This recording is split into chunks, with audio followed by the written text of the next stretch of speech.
The wind howled across the desert like a wounded spirit, dragging curtains of dust over the dying light of the Arizona sun, and the cowboy could barely see 3 steps ahead of his staggering horse. When he first heard her voice cut through the storm like a blade, he had been riding for 2 days without proper rest, chasing a herd that had scattered after gunshots echoed near the canyon. And now the sky had turned against him, spitting sand and cold rain in the same breath. His name was Daniel Mercer, a man hardened by loss and long winters. But even he felt the creeping fingers of fear when thunder cracked above the red cliffs. His coat was soaked, his hat nearly torn away, and his fingers numb on the reins. Then, through the swirling chaos, he saw the faint flicker of firelight between 2 massive rocks. He thought it was a trick of exhaustion until a silhouette stepped forward, strong, upright, unafraid of the storm. "Cowboy, we are shivering! Get in my shelter now!" The Apache woman shouted without hesitation, her voice firm and commanding, not pleading. For a moment Daniel hesitated. He had been raised on stories that painted Apaches as enemies, shadows in the desert to be feared. But the storm did not care about old hatred, and neither did the tremor in his bones. Another bolt of lightning struck so close it sent his horse rearing. That decided it. He dismounted and stumbled toward the light. The woman reached him before he could fall, gripping his arm with surprising strength and pulling him behind a narrow opening concealed by hanging hides. Inside was a small but well-kept stone shelter tucked between the rocks, insulated from the wind. A modest fire burned in the center, its smoke escaping through a natural vent above. 2 children huddled near the flames, wrapped in woven blankets, their wide eyes fixed on him, not with hatred but with wary curiosity. The woman moved quickly, closing the entrance flap and guiding him toward the warmth. "Sit," she ordered, kneeling to add dry sage to the fire. The scent filled the shelter, calming and sharp. Daniel removed his hat slowly, unsure of what to say. He had expected suspicion, maybe a knife at his throat. Instead, she handed him a thick blanket and poured hot broth from an iron pot into a wooden bowl. "Drink. The storm will not pass soon." He stared at the steam rising from the bowl, then at her face illuminated by firelight. She was fierce and composed, with eyes that reflected strength carved by survival. "Why help me?" he finally asked, his voice hoarse. She met his gaze without flinching. "Because no one survives alone in this land." Outside, the storm raged louder, as if angered by the defiance of their small refuge. The children shifted closer to him when another thunderclap shook the rocks, and instinctively, Daniel placed a protective arm around the youngest. He surprised himself by doing it. The woman noticed but said nothing. Instead, she introduced herself as a pony, which meant butterfly, though there was nothing fragile about her. She explained that her husband had been killed the previous winter during a clash near the river, and since then she had moved her shelter often, keeping her children hidden from both raiders and soldiers. Daniel listened, guilt prickling beneath his skin. He had once ridden with men who hunted Apaches without question.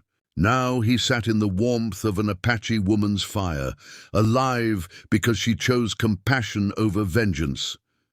Hours passed as the storm battered the canyon. They shared stories in fragments, his ranch nearly failing, her tribe scattered, both of them survivors of a land that gave nothing freely. At one point, the entrance flap tore loose, and wind burst in violently. Without thinking, Daniel lunged to secure it, bracing his body against the opening while a pony tied the hides back in place. For a moment, they worked side by side, breath mingling in the cold air, united by necessity. When it was done, they stood inches apart, the tension between them not of fear, but of recognition. 2 warriors from different worlds, both exhausted from fighting alone. The children eventually fell asleep, curled together near the fire. The storm softened to a distant roar. Daniel stared into the flames, realizing that everything he had believed about enemies and borders felt smaller than the simple truth of that shelter. Humanity was stronger than hatred.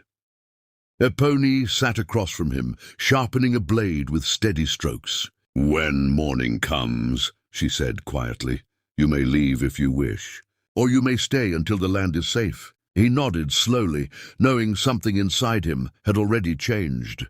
Outside, the desert waited. Inside, warmth replaced suspicion. And as the fire crackled between them, the cowboy understood that sometimes the wildest frontier is not the land, but the walls inside a man's heart. If this chapter stirred something in you, if you felt the storm and the warmth of that fire, make sure you stay with us, because their story is only beginning. Subscribe to the channel and ride with us into Chapter 2, where loyalty will be tested and courage will demand a price. Dawn broke over the desert in a wash of gold and crimson, as if the storm had never dared to exist. But the land bore its scars, uprooted brush, scattered stones, and the distant echo of falling rock in the canyon. Daniel stepped outside the shelter first, inhaling the cold morning air, and found his horse alive but trembling, tethered where he had left it. He whispered softly to calm the animal, then scanned the horizon. What he saw tightened his jaw, riders in the distance, faint silhouettes moving across the ridge. A pony emerged beside him, silent as the wind. She followed his gaze and her expression hardened. "They are not my people," she said. Daniel recognized the formation, men from a militia settlement west of his ranch, known for striking first and asking no questions. He felt a bitter twist of responsibility. "If they find this place," he began. "They will," a pony replied calmly. "The storm covered tracks, but not forever." The children stepped outside, clutching blankets, sensing the tension. Daniel made a decision that would have seemed impossible just days ago. "There's an old ravine north of here," he said. "Narrow passage, easy to defend. If we move now, we can reach it before they circle down." A pony studied him, weighing trust against survival. Finally she nodded. They packed swiftly, blankets, dried meat, waterskins. Daniel lifted the youngest child onto his horse, while a pony guided the other by a hand. They moved through winding paths only she seemed to fully understand, her knowledge of the land unmatched. Behind them, the distant riders grew clearer. A shout carried across the rocks. They had been spotted. The race began. Hooves thundered against hard earth as Daniel rode slightly behind, acting as a shield while a pony led them through hidden cuts in the canyon walls. Gunshots cracked in the distance, bullets striking stone with sharp pings. The children cried out, but a pony's voice remained steady, urging them forward. When they reached the ravine, it was exactly as Daniel described, a tight passage between towering cliffs. "Go!" he shouted, dismounting to pull loose rocks into a partial barricade. A pony didn't argue. She ushered the children inside, then returned to stand beside him, bow in hand. The militia riders appeared at the mouth of the ravine minutes later, slowing as they assessed the narrow entry. One of them called out, demanding surrender. Daniel stepped forward, hands visible but posture defiant. "There are only women and children here," he shouted back. "Turn around." Laughter answered him. The first rider pushed his horse forward, testing the space. That was when a pony released her arrow. It struck the ground inches from the horse's hooves, precise and deliberate. A warning. Silence followed. Daniel felt the shift. These men had expected easy prey, not resistance. A tense standoff unfolded under the blazing sun.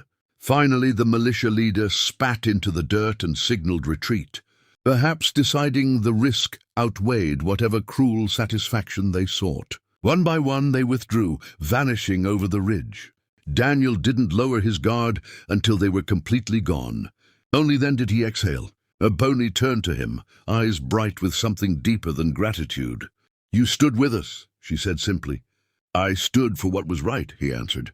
In that ravine beneath the open sky, old divisions crumbled. Over the following days, Daniel helped them relocate closer to his ranch, offering protection and partnership instead of suspicion. It wasn't easy. Whispers followed them, and some neighbors disapproved. But when drought threatened the valley weeks later, it was a pony's knowledge of hidden water sources that saved the cattle and the town alike. Respect grew where prejudice once lived. The children laughed more freely. The ranch began to thrive again. And on a quiet evening months later, as the sun dipped below the horizon in gentle shades of amber, Daniel realized that the storm that nearly killed him had delivered something far greater than shelter. It had delivered purpose. The Apache woman who had shouted through the wind without hesitation had changed his destiny, and he had changed hers in return. The Wild West remained untamed, unpredictable and harsh, but within that harshness bloomed a fragile, powerful unity. Their story became one told in hushed admiration around campfires, a reminder that courage is not measured by the enemies you defeat, but by the lives you choose to protect. If this journey moved you, if you believe bravery and compassion can rise even in the wildest storms, then ride with us again. Subscribe to the channel, share this story with fellow dreamers of the frontier, and become part of a growing family that believes the greatest legends are born not from hatred, but from humanity.